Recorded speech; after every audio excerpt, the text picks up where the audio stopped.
Hello friends, welcome back my channel Meena Kumari learning. मैं मीना, आप सभी को मेरे वीडियो पर हार्दिक स्वागत है। आज हम जानेंगे वास्तुकला का इतिहास। आज हम इसके बारे में जानेंगे।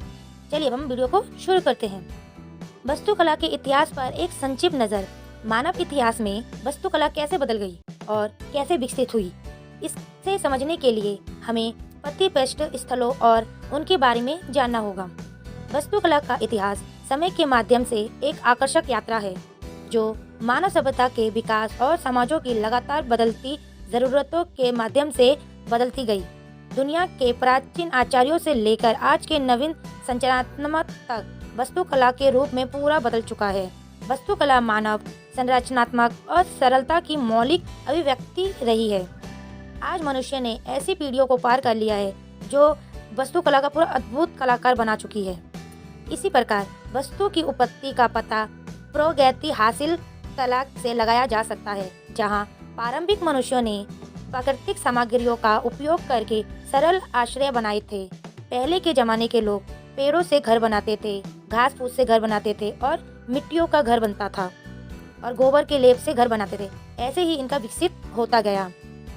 गीजा के विशाल पिरामिड से लेकर रहस्यमय स्टोनहेंज तक यह प्राचीन चमत्कार इंजीनियरिंग और आकाशीय संरक्षण के महारत के उदाहरण के रूप में लिया गया है। आजकल लोगों का घर बनाने के लिए सबसे पहले लोग इंजीनियरिंग को हायर करते हैं ताकि वो लोग घर के एंगल को अच्छे से समझे और फिर उसी को अच्छे आकार में हमें घर बना के दे, जिससे कि हम उसे देख के आश्चर्यचकित हो सके। इसी प्रकार शास्त्रीय युग में ग्रीक और रोमन वास्तुकला का उदय हुआ, जो एथेंस और शानदार पैथनन और रोमन कोलोसिया की भव्यता का प्रतीक था। अनुपात समस्या और व्यवस्था के आदर्शों से प्रेरित होकर इन संरचनाओं को डोरिया और आयनिक और कोलोथेनियन खंभों की सुंदरता का प्रदर्शन किया, जो वास्तुशिल्प सौंदर्य का स्थायी प्रतीक बन गई। जैसे कि आप इस पिक्चर में देख सकते हो, कितनी सुंदर आकृति करके बनाया और खंभों के आकार में इसको बनाया गया, देखने में कितना अद्भुत लग रहा है। ऐसे ही अब मध्य युग काल के दौरान, यानी मध्य युग में हमारा कैसे विकसित हुआ। गथित वास्तुकला अपने विकासकारी कैथलम के साथ फली फूली, जैसे पेरिस के नॉर्डन डैम कैंडलर और फ्रांस के चार्डेस कैंडल, नुकीले मेहराबों, धारदारी मेहराबों और उड़ती हुई बल्लियों की विशेषता वाली यह उष्टान कृत्य उस समय की आधुनिक आकांक्षाओं का उदाहरण है। जैसे कि आप देख सकते हो चित्र में कितनी सुंदर वास्तुकला बनाई गई है और कैसे डिजाइन देके उस समय बनाई गई थी।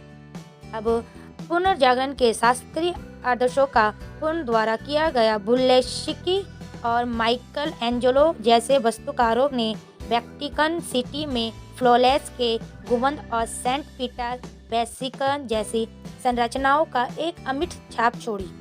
इसके बाद बैरोक युग आया, जिसमें समृद्धि और भव्यता का जश्न मनाया गया, जैसे कि बारिशा की जटिलताओं और रोम की ट्रेवी फाउंटेन के शानदार पहलू में देखा गया। जैसे कि आप इस चित्र में देख सकते हो, कितनी सुंदर अद्भुत आकार में इसको बनाया गया है। इसी प्रकार 18वीं सदी और 19वीं सदी के नियोक्लासिकल आंदोलन ने प्राचीन ग्रीस और रोमन की प्रेरणा ली, जिसमें संयुक्त राज्य अमेरिका में व्हाइट हाउस का बर्लिन में प्रतिष्ठित ब्रांडनबर्ग गेट जैसे उदाहरण शामिल है। दूसरी ओर रोमांटिक वास्तुकला ने प्राकृतिक और लोक कथाओं के साथ संबंध पर जोर दिया, जिसका उदाहरण वेरेलियन महल की परी कथा जैसे संरचनाएं है। इसी प्रकार औद्योगिक क्रांति ने बड़े पैमाने पर बदलाव लाए, जिसमें स्टील और कांच के नवाचारों के साथ पेरिस में एफिल टावर और न्यूयॉर्क में एम्पायर स्टेट बिल्डिंग जैसे गगनचुंबी इमारतों का निर्माण संभव हुआ। 20वीं सदी में आधुनिकतावाद का उदय हुआ, जिसमें ले कोर्बुसियर और फ्रांस लॉयड राइट जैसे वास्तुकारों ने कार्यक्रम साधी का स्वच्छ रेखाओं को अपनाया।